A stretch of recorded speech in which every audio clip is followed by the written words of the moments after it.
कांग्रेस की पहली सूची में 140 नाम तय, 65 विधायकों को भी टिकट। बगावत के डर से अधिकांश विधायकों पर दांव लगाने की तैयारी।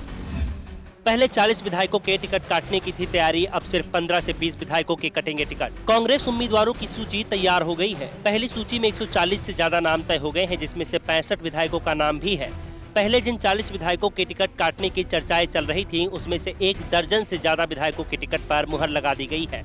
स्क्रीनिंग कमेटी की मीटिंग में सिटिंग एमएलए को टिकट दिए जाने के मामले में कुछ ऐसे विधायकों के नाम भी शामिल कर लिए गए हैं जिनकी परफॉर्मेंस रिपोर्ट ठीक नहीं थी। पिछले सर्वे रिपोर्ट में 23 विधायकों की स्थिति ठीक नहीं बताई गई थी। उन विधायकों के अलावा ज्यादातर विधायकों के टिकट पर मुहर लगा दी गई थी। साफ है कि पार्टी अब लगभग 75 विधायकों को टिकट देने की तैयारी में है और ये संख्या 80 से 85 तक पहुँच सकती है, यानी 1 से 1.5 दर्जन विधायकों के ही टिकट काटे जाएंगे, जबकि 1 महीने पहले तक 40 विधायकों के टिकट काटे जाने की बातें हो रही थी। इसके साथ ये भी साफ कर दिया गया है कि जिन सीटों पर बीजेपी ने अपने दिग्गज उतारे हैं, वहां पर पार्टी अपने विधायकों पर ही भरोसा जताएगी। लेकिन बीजेपी उम्मीदवार सजातीय होता है तो पार्टी अपने विधायक का टिकट काट भी सकती है।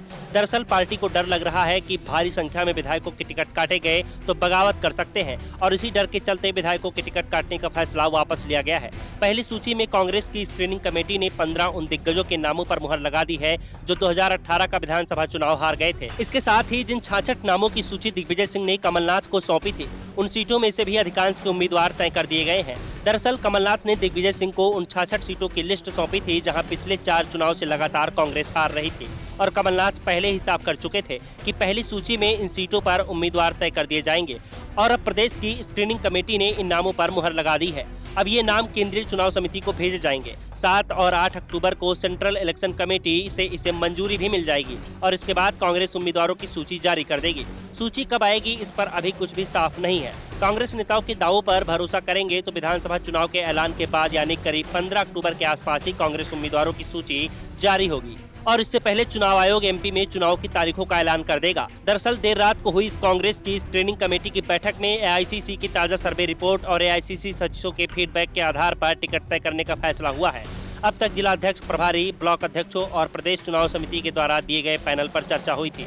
मीटिंग में कांग्रेस की ओर से प्रदेश भर में निकाली गई 7 जन आक्रोश यात्राओं में भागीदारी को टिकट का आधार बनाया गया है। इन यात्राओं की मॉनिटरिंग के लिए पार्टी के रणनीतिकार सुनील कानूगोलू की टीम ने सर्वे किया। साथ ही एआईसीसी के सचिव हर समय यात्राओं में रहे। इस दौरान सभी जगह देखा गया कि यात्रा में आम जनता को लाने में टिकट के पैनल में शामिल दावेदारों की कितनी सक्रियता रही। लोगों से चर्चा के साथ दावेदारों की भी लोकप्रियता देखी गई। स्क्रीनिंग कमेटी की मीटिंग में नेताओं की ओर से अपने समर्थकों का नाम आगे बढ़ाया गया, लेकिन उनसे साफ कह दिया गया कि यहाँ सिस्टम से काम चलेगा, जीतने वाले उम्मीदवार को टिकट दिया जाएगा। प्रदेश कांग्रेस अध्यक्ष कमलनाथ पहले ही साफ कर चुके हैं कि मौजूदा विधायकों और ऐसी सीट जहां पार्टी के पैनल में सिर्फ एक नाम है, वहां सीटों के दावेदारों को चुनाव की तैयारी करने के लिए कह दिया गया है। कांग्रेस के मध्य प्रदेश प्रभारी रणदीप सुरजेवाला 5 अक्टूबर के बाद सूची घोषित किए जाने की बात कह चुके हैं। इस तरह करीब 140 सीटों के नाम ऐसे हैं जहां एआईसीसी के सर्वे और सचिवों की रिपोर्ट में नाम होना जरूरी होगा। Bureau report, the Dhakad news.